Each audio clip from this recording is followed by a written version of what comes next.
नमस्कार दोस्तों, कैसे हो आप सब लोग। आशा करती हूँ कि आप सभी बहुत अच्छे होंगे और रोज़ नया कुछ सीख रहे होंगे। तो आज मैं आपके लिए भ्रमर गीत का एक और पद्यांश लेकर आई हूँ। प्रस्तुत पद्यांश में गोपियाँ जो हैं निर्गुण को सारहीन, जो निर्गुण ज्ञान है उसको बिल्कुल सारहीन और व्यर्थ सिद्ध करती हैं और यह सिद्ध करती हुई उद्धव जी से कहती हैं, आपो घोष बड़ो व्यापारी। आज तो हमारे ग्राम में, हमारे ब्रज में एक बहुत बड़ा व्यापारी आया हुआ है। वह उद्धव को क्या कह रही हैं? व्यापारी कह रही हैं। लादी खेप गुण ज्ञान जोग की ब्रज में आए उतारी। वे कहती हैं कि आज तो हमारे ग्राम में बहुत बड़ा व्यापारी आया हुआ है। उसने ज्ञान और योग की गठरी को यहाँ लाकर ब्रज में उतार दिया है। जो किसका व्यापार कर रहा है? ज्ञान और योग के ज्ञान का व्यापार कर रहा है। और उसने अपनी यह गठरी कहाँ लाकर खोल दी है? हमारे ब्रज में लाकर खोल दी है। उसके ज्ञान और योग की गठरी यहाँ लाकर ब्रज में उतार रखी है और ज्ञान योग का व्यापारी इसी स्थान पर आकर अपना व्यापार जो है प्रारंभ करेगा। हे सखी, ऐसा ही प्रतीत हो रहा है। फाटक देकरी हाटक मांगत, भौरे निपट सुधारी। आगे कहती हैं, यह जो व्यापारी है यह बड़ा ही चतुर है। ये जो व्यापारी है ना, ये बड़ा ही चतुर है।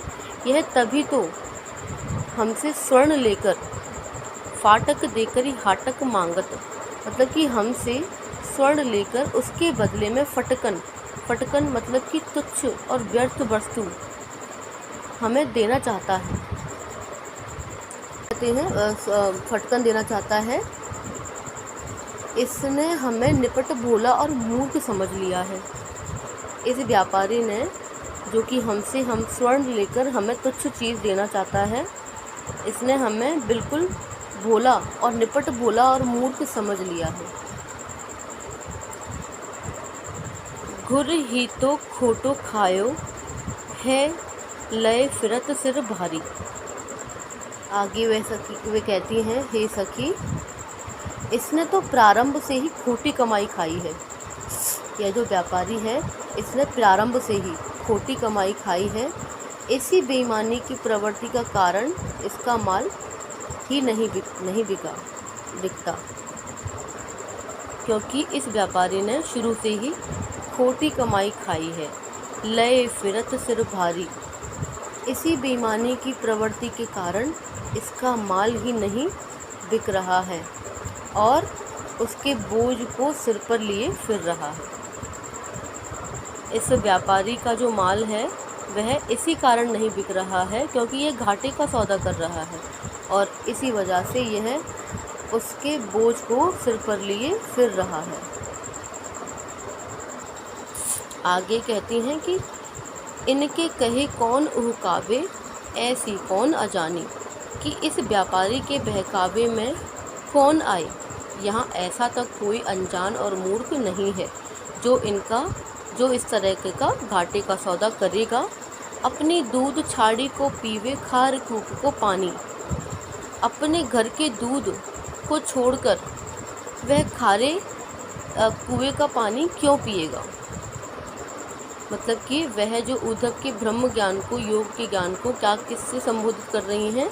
एक खारे कुएं के पानी को से उसकी तुलना कर रही हैं और अपनी जो सगुण भक्ति है, श्री कृष्ण के प्रति प्रेम है, उसको दूध के समान मतलब कि मूल्यवान कहकर संबोधित कर रही हूँ।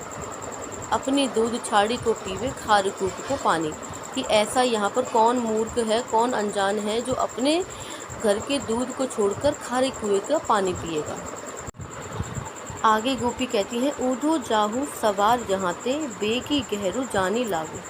आगे जो है कहती हैं गोपियाँ उद्धव जी से कि हे उद्धव, तुम शीघ्र ही यहाँ से चले जाओ, ऊधो जाओ सवार यहाँ से बेगी, मतलब कि शीघ्र ही यहाँ से चले जाओ, नहीं तो वो तुम कहीं के भी नहीं रहोगे। अगर तुम यहाँ रुके तो तुम कहीं के भी नहीं रहोगे, अतः तुम शीघ्र ही यहाँ से चले जाओ। मुँह मांग्यो पेहो सूरज प्रभु, साहुई आनी दिखावूं।